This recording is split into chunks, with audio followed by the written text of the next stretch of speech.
How to auto scan for viruses and spyware when installing apps on Samsung Galaxy S26, S26 Plus or Ultra. First, let's return back to the home screen.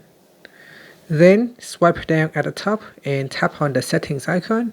Now in settings, scroll down, then we tap on security and privacy.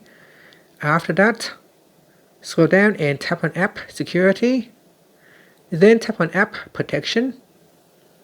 Next, tap on the more button at the top and then choose app protection test settings.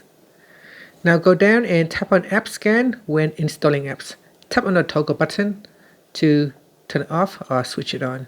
Now because we want to perform an auto scan when we are installing new apps on the device, so make sure the toggle button is turned on so that when you install a new app from the Play Store, the phone will automatically scan to see if there are any viruses or spyware on your device. And that's it. Thank you for watching this video. If you find it helpful, please like and subscribe to my channel for more videos.